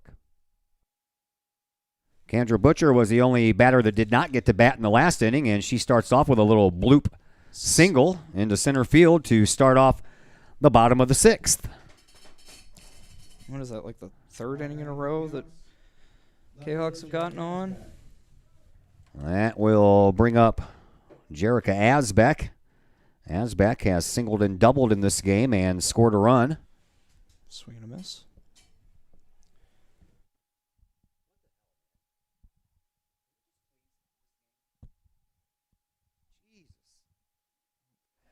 Asbeck looks at one outside.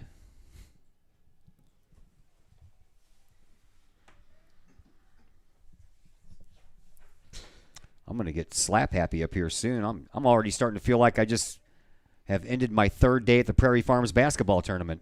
It's always, isn't it the night session at day 1 that's always the worst? Man, oh yeah, I got to do every game there is. 9:30 game on.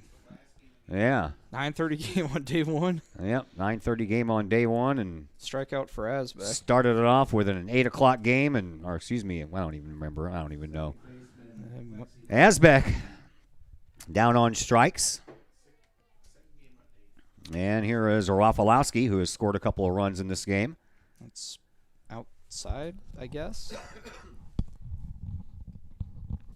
Runner at first, 1 out. That's a strike. Kahawks are down to their final 2 outs here. Even if they weren't trailing by 10, they'd be down to their final 5 outs. That one's outside. 2-1.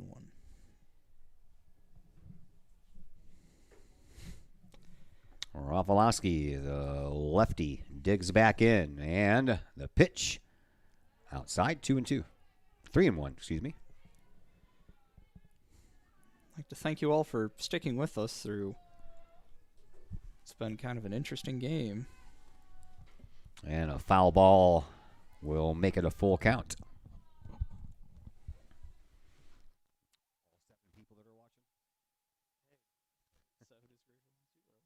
Rafalowski digs back in from the left side. Here's the pitch. And another foul ball. Rafalowski staying alive again.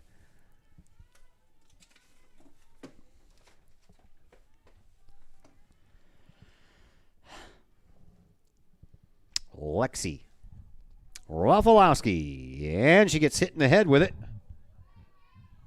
Looks like she's all right. Well, yeah. That's what you wear the helmet for. Well, luckily for her, it was an off-speed pitch. So Butcher down to second. Rafalowski down to first. Second hit batter of the game. And by Miller. Coach Schmitling is going to come out and talk to the umpire about something. That will bring up Mackenzie Young. Mackenzie has a double and a home run in this game. She's also scored 3 runs. And she has 3 runs batted in as well. Emma Hilton will come in to run for the pitcher. Lost 3 just like that. Well, we thank the 4 of you who are still here. Here is Mackenzie Young, and she'll take one inside, ball 1.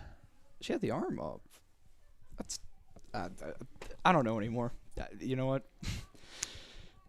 This is like watching the Three Stooges here, actually. Listening to us and watching this game all combined. Yeah, Here's a swing and a foul ball. It's been an interesting day, that's for sure. Mm-hmm. Thought it was going to rain. East St. Louis didn't show up. Lost the first game 14-4. Here it is 21-11. Swing and a miss. Strike 2. So 18 runs scored in the first game. We're up to 32 in this game. So that means we are at, what, 50? Mm-hmm. Round 50. 50 runs for the day. There's a base hit up the middle. And that's going to score another run, and this game will go all the way to the 7th inning.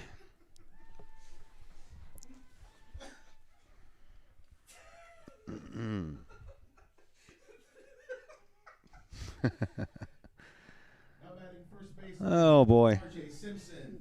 Oh, man. All right. And Coach Mason's going to come out again. For another.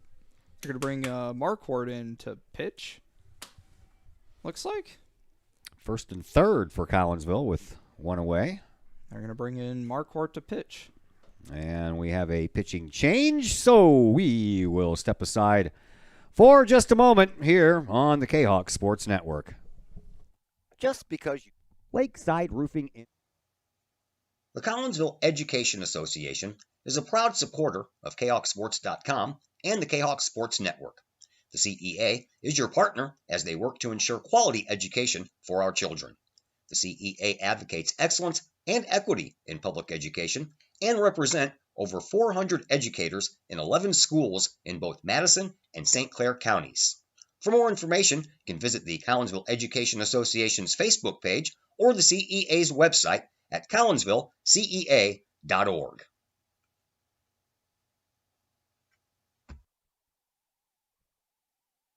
All Pro Tees in Caseyville is your place for custom apparel and has been for over 20 years now. Why? All Pro Tees can handle any size project, big or small, and they specialize in large group orders. At All Pro Tees, quality is number one on their list of priorities, as is evident by their excellent customer service. Do we mention All Pro Tees has over 20 years of experience? They can even help with fundraisers and event merchandising for your group. So for all of your apparel needs, for civic groups, sports teams, business outings, or even a family reunion, your apparel needs stop at All Pro Tees. All Pro Tees in Caseyville, right across the street from Kahok Stadium. Online at allprotees.com or on Facebook at All Pro Tees. Or call All Pro Tees at 344-2200. R.J. Simpson at the plate to face the new pitcher, which is Lindsey Marquardt, the junior. comes into this game, her 4th appearance in the pitcher's circle. She's 1-1, 12 innings pitched, and a 3.32 earned run average. And she has struck out 2 and walked 1 in her 12 innings of work. RJ Simpson is up there, and RJ has been on base every time in this game. She was hit by a pitch, singled 3 times, doubled once, and scored 3 runs. Also with 1 run batted in. High and outside on the next offering. I don't know about anybody else, but I'm starving. Me too. I had breakfast here at 9 o'clock this morning when I got here.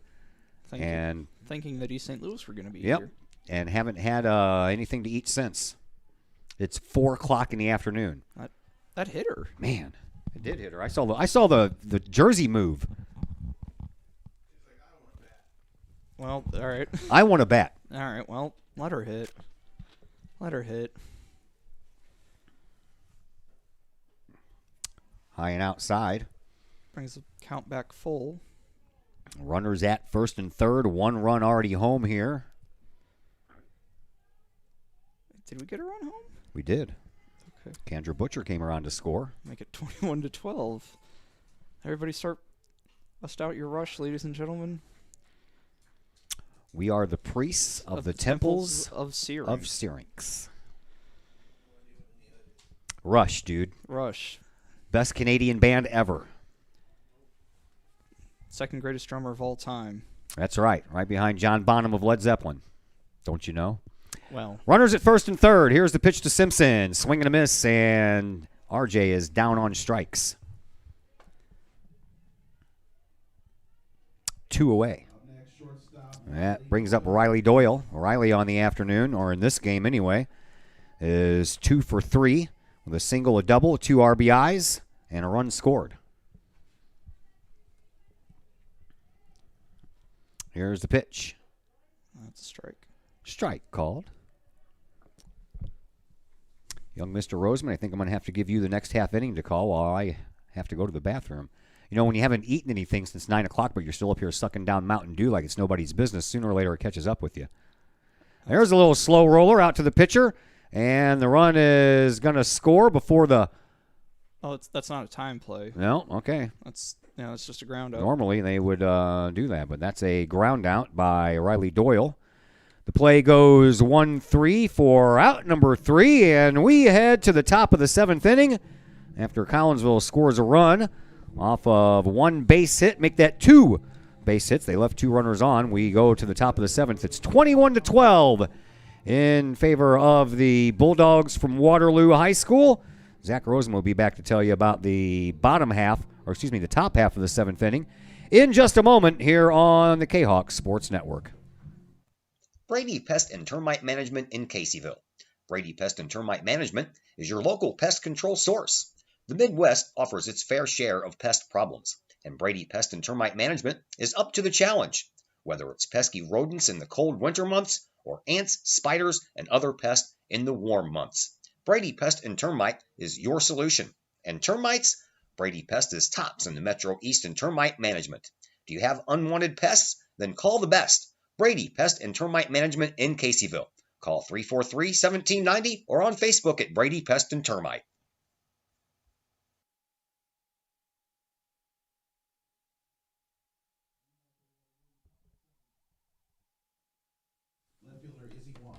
All right, Izzy Wan will go ahead and lead off the top half of the 7th inning.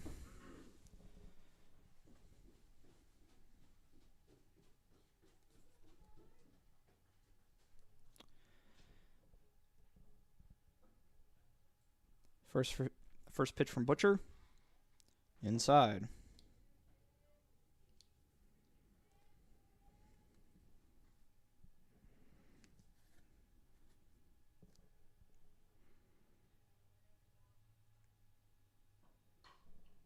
Hard ground ball to Wellen. Throw over to Simpson. First out of the inning.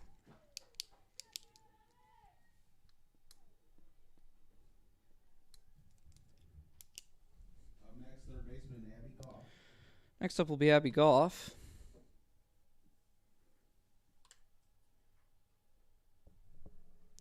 She struck out looking last time up. First pitch low.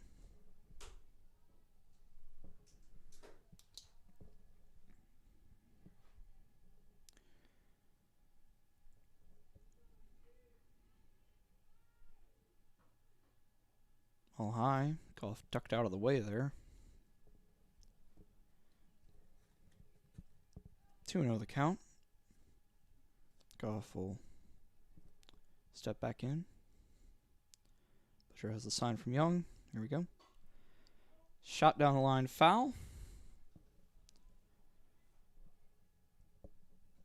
Goes down in right field, and Kelly Reynolds will bring the ball in.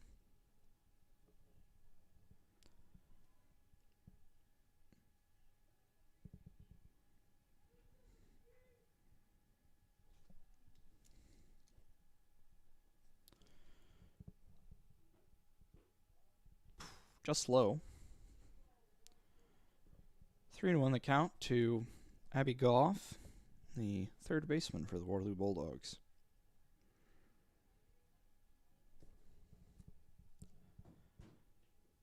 Hit her right in the shoulder.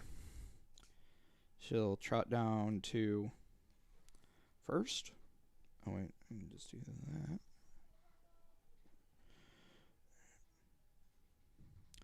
That will bring up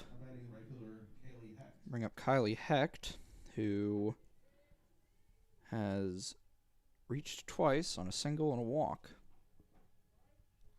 First pitch is of strike.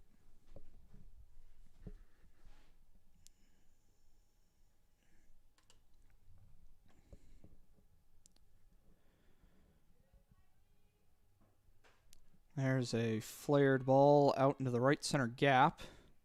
Center fielder Gassman's going to get it. Hecht will stay at first. Goff will get down to third. I feel like I'm being punked.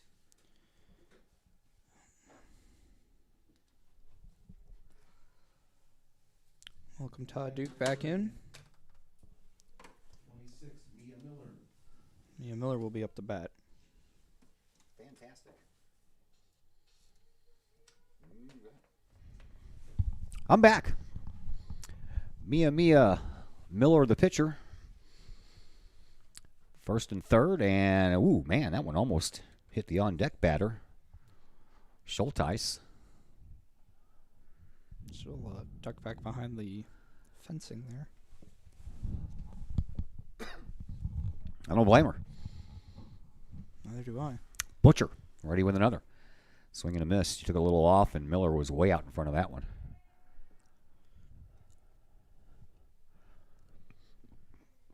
Ten runs in the first, 5 in the second, 2 in the third, 1 in the fifth, and 3 in the sixth for Waterloo. You add all that up, that equals 21. Butcher, ready with the next. And a foul ball down the third base side. Collinsville has scored 1 in the first, 5 in the fourth, 4 in the fifth, and 1 in the sixth. You add all that up, that equals 12. Somewhere along the line. Wait a minute, 9, 10, 11. How am I missing a run there?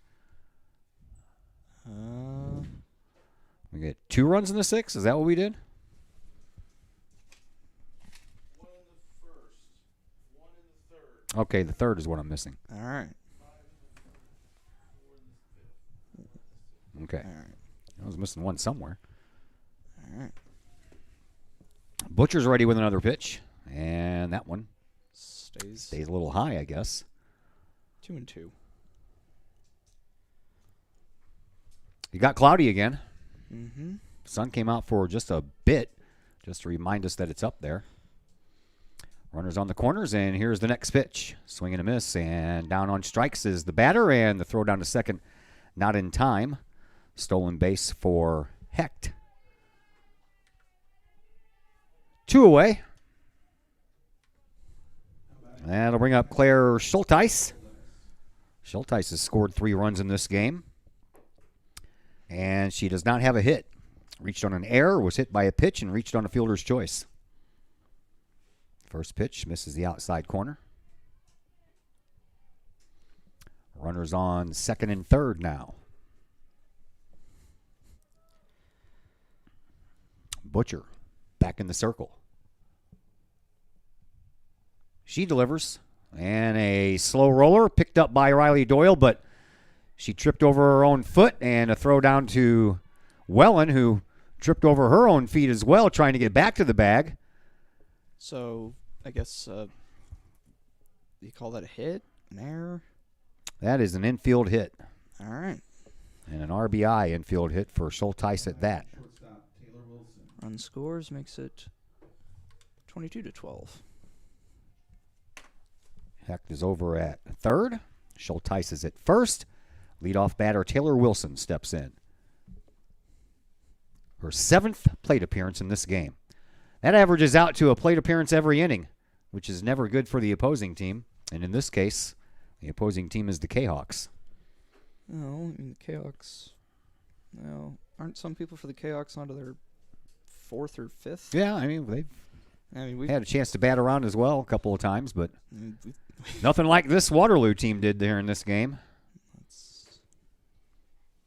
When your leadoff batter bats for the 7th time in 7 innings, something's not right in Denmark. Well, I mean, put up 22 runs.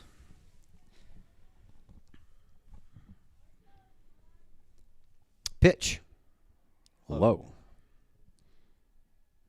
2-0, I think.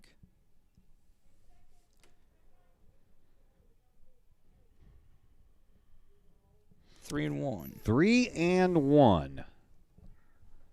Butcher ready with the delivery, and the outside corner is hit, and it's a full count. Well, so gonna get the out here. Schulteis will be off and running from first base on the pitch, hoping that Wilson can put it into play. Butcher would like a strikeout. Here is that 3-2 pitch. And she fouls off the pitch, and it was probably ball 4. Yeah, probably. Cycle? No. She can. Yeah, I mean, wait, no, she doesn't have a home run. Right, that's all she needs. She needs a home run, and that's a called strike on the inside corner, and down on strikes is Wilson, so Konecki will not have a chance to go for the cycle as that ends the inning. But another run comes across, and we will head to the bottom of the 7th inning. Collinsville will be trailing by 10 runs in their final 3 outs coming their way, and we'll tell you all about it right after a timeout here on the Kahok Sports Network. Extreme Details Vehicle Detailing in Collinsville, owned by former Kahok Jay Merkel. At Extreme Details, they believe in the value of community and in helping the community hold the value of their vehicles. A sharp-looking, clean ride that you and your community can be proud of. Extreme Details offers drop-off, pickup, and delivery service, as well as a mobile service. Whether that's a simple wash and wax or all the way up to a full detail job. No job is too big or too small for Extreme Details. Plus, Extreme Details offers scratch and oxidation removal and vacuums every vehicle regardless of what package you choose. Cars, trucks, boats, motorcycles, and more. Extreme Details in Collinsville. Open 9 to 6 Monday through Friday, 9 to 5 on Saturday. Call Jay Merkel for an appointment at 301-6033 or 977-1224.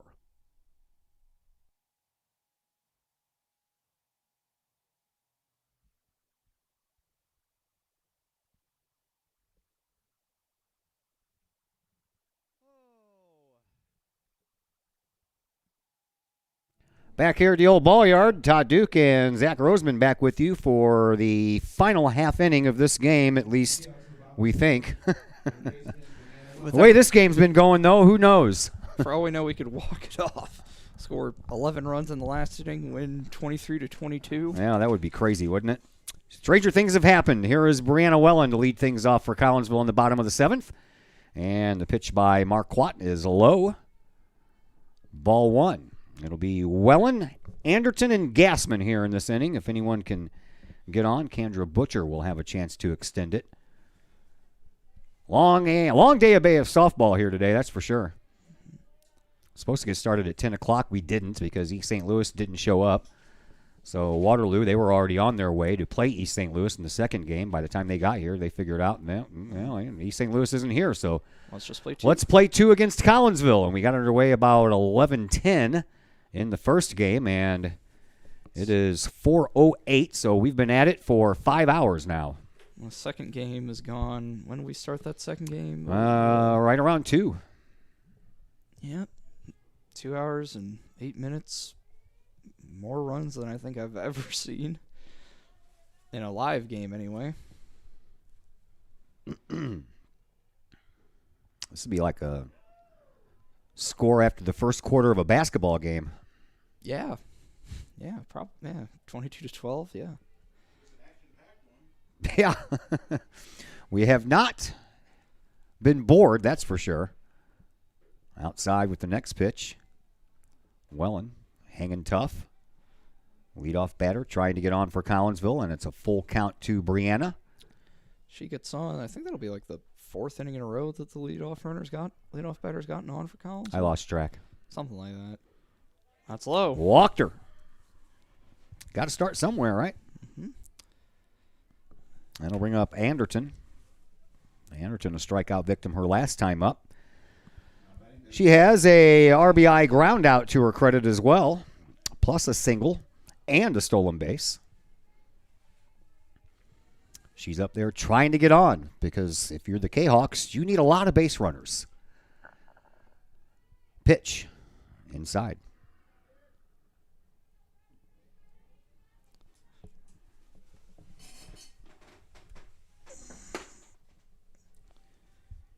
Have an update on the Cardinals game?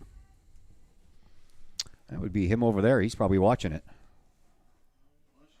Down in the dirt, that one is, and Wellen will go to second. 9-5, Cardinals in the 8th. Sounds like they're having some fun at the old ball yard over there as well. Oh, yeah. 14 runs scored in that game. Let's go along with the 34 we have here. Yeah. Swing and a miss by Anderton. 2-1, 3-1, something like that. 2-1. All right.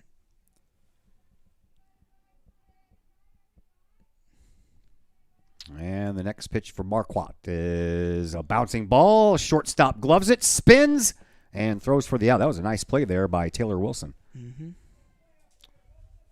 All right, well, move the runner over. 1 out. Bring up Amber Gassman. Looks like the NHL is going to modify their protocols for COVID-19. Yeah, I saw something about like vaccinated teams. That just popped up on my phone. And a pitch to Amber Gassman is rocketed foul. Another platinum sombrero. Yeah, I guess. Diamond sombrero. The diamond would be 6. Amber Gassman is 0 for 4 with 4 strikeouts. She has Wellen at third. And there's not a strikeout. That's a base hit up the middle, and that's going to score Brianna Wellen. And that makes it 22-13 with 1 out. And now a runner at first. There is Kendra Butcher. Scoreboard's broken. Probably would have broken it with the amount of stuff we would have had to put into it. Yeah, it would have been overheated by now. Butcher digs in from the left side. All right, down the middle for Kendra here in this game. She has walked twice, grounded out once, singled once, and scored 2 runs. All I know is this. This is going to take a lot of time to put the stats in. Yeah, it's going to take a long time to do all that stuff. It's even a typical game is at times a bit of a tedious process, but when you've got, I'm thankful I don't have to put in all the stats for Waterloo. Really. That's not my job.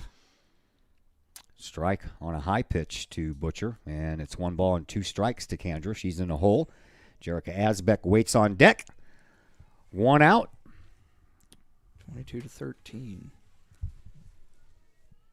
And a pitch outside. 2-2.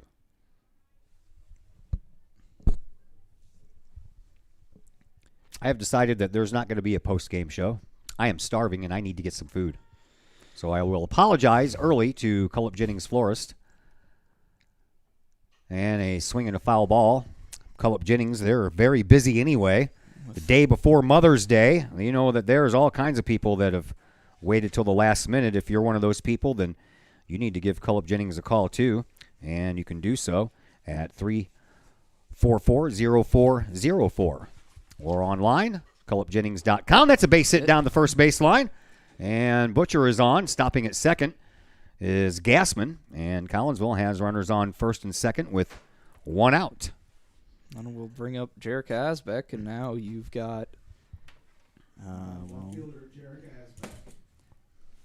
a slim chance. More of a chance than you did Yeah. 10 seconds ago. Yeah. So we thank Cullip Jennings Florist. So now we'll just act like that was their commercial. All you procrastinators, 344-0404. That's the number. CullipJenningsFlorist.com. Give them a call. Located at 517 West Clay Street. Yep. In Collinsville. Yep. Been in the same spot for a long, long time. Swinging a foul ball off of the bat of Jerica Asbeck, who has doubled and singled in this game.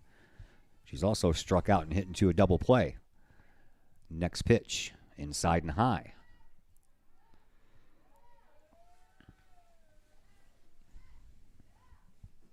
Still a decent crowd on hand who've stuck it out through. Yeah, that's all the parents. They can't go anywhere. Outside with another pitch.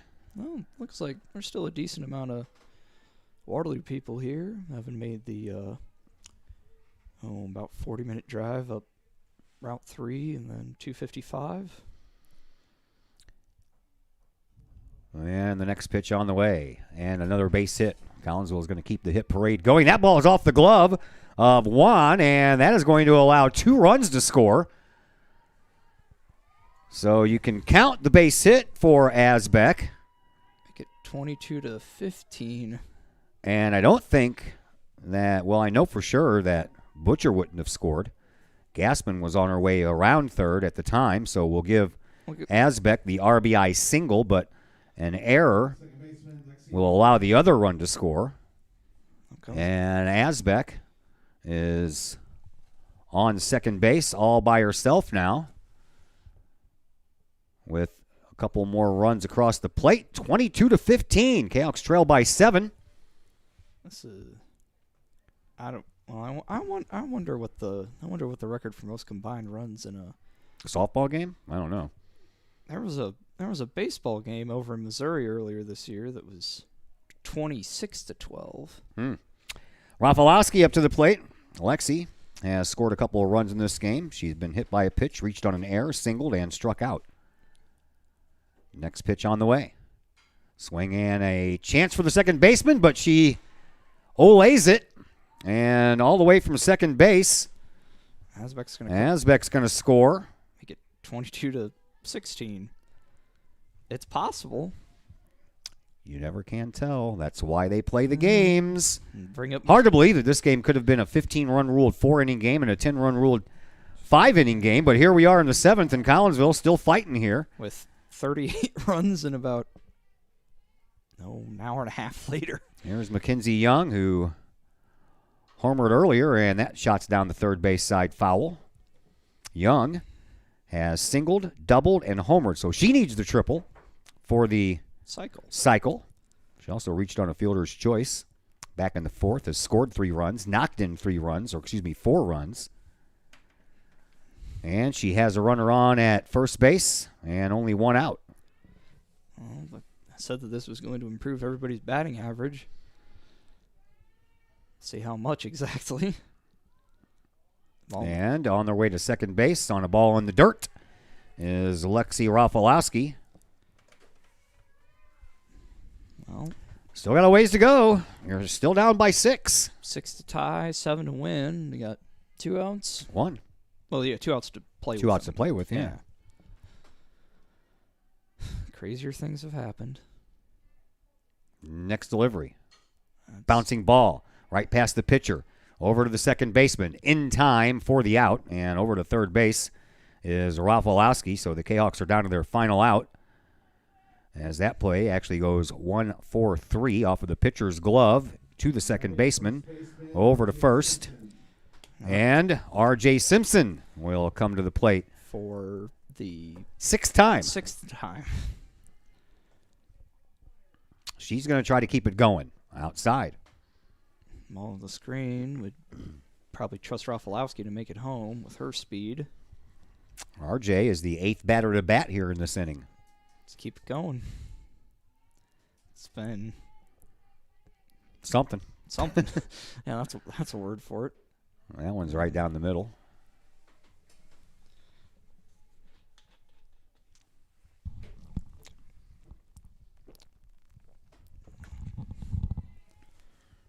Well, I don't think any of the softball games up at EIE were like Ooh. that hitter. Yeah, sure did.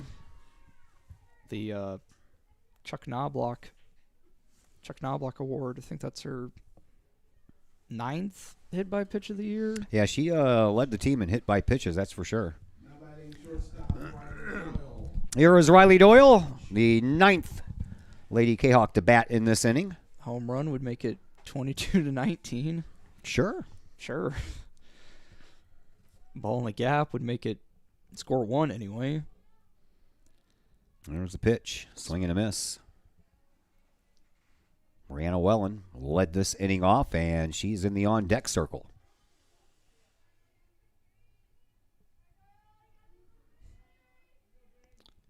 Marquardt steps back into the circle. She's ready. Here's the pitch to Doyle. Swinging a high.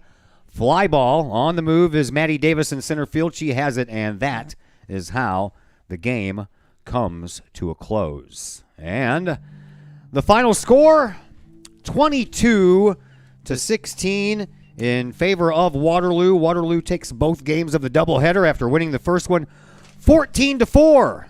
Welcome back to town there, Zach Roseman. Well, I mean, I got a coming home present with the win over Edwardsville. Got to see the doubleheader sweep against Civic, and I got to see, well, half of a not particularly fun game in the first run, but this one's been... What would you say? Interesting? Interesting. Entertaining? Sure. Yeah? Plenty of offense. Plenty of offense. Anyway, final score, 22-16. Waterloo over the Kahawks. They take 2 here in a doubleheader, and that's going to do it for me. I'm starving, so we're going to get out of here. We're back in action Monday. Baseball style at home against the Edwardsville Tigers, the defending Class 4A state champs, looking for back-to-back wins against Collinsville after taking a 12-2 contest away from the Kahawks today. And until Monday evening, or Monday afternoon, excuse me, my name is Todd Duke for Zach Roseman. Everybody, enjoy the rest of this weekend.